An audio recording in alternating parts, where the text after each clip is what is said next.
Venganissery adapt സൊസൈറ്റിയുടെ നേതൃത്വത്തിൽ അന്താരാഷ്ട്ര വനിതാ ദിനം ആചരിച്ചു. മുൻ പാർലമെന്റ് അംഗം സാവിത്രി ലക്ഷ്മണൻ ഉദ്ഘാടനം ചെയ്തു. ഡൗൺ സിൻഡ്രോം അവസ്ഥയെ അതിജീവിച്ച എറണാകുളം സ്വദേശി ദിവ്യ ശങ്കറിനെ ചടങ്ങിൽ ആദരിച്ചു.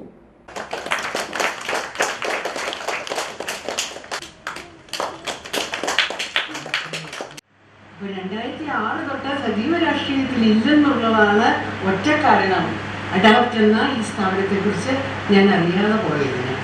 പിന്നെ എൻ്റെ പ്രവർത്തന മേഖല എന്ന് പറയുന്നത് ഏതാണ്ട് 90% ഇരിങ്ങാലക്കുടയും ചുറ്റുവട്ടവുമായി ബന്ധപ്പെട്ട ഇടങ്ങളിൽ മാത്രം ആയിരുന്നു. ചരിത്രം സൃഷ്ടിച്ചു എന്നൊക്കെ പറയുന്നത് കേട്ടപ്പോൾ എനിക്ക് ഉള്ളാലെ ചിരി വന്നു.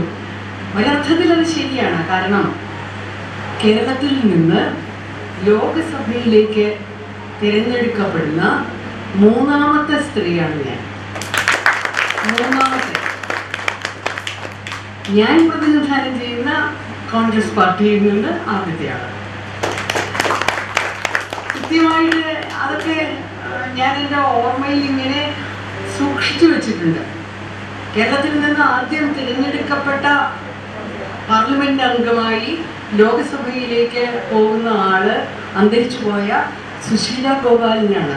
മാർക്സിസ്റ്റ് പാർട്ടിയുടെ പ്രാതിനിധ്യം വഹിക്കുന്ന മാന്യ സഹോദരി.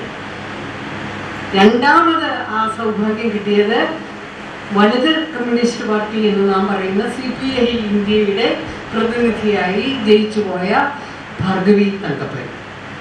മൂന്നാമത് കേരളത്തിൽ നിന്ന് ലോകസഭ കാണുന്ന കോൺഗ്രസിലെ ആദ്യത്തെ വ്യക്തി ഞാൻ തന്നെയാണ്. അഡാപ്റ്റ് പ്രസിഡന്റ് AV സണ്ണി അധ്യക്ഷത വഹിച്ചു. Secretary Pandalaman Sajith Kumar, vice president MM Vakkachan എന്നിവർ സംസാരിച്ചു. 2 തവണ ഇന്ത്യ ബുക്ക് ഓഫ് റെക്കോർഡ് വിജയിയായ ദിവ്യ ശങ്കറിന്റെ നൃത്താവിഷ്കാരം അരങ്ങേറി.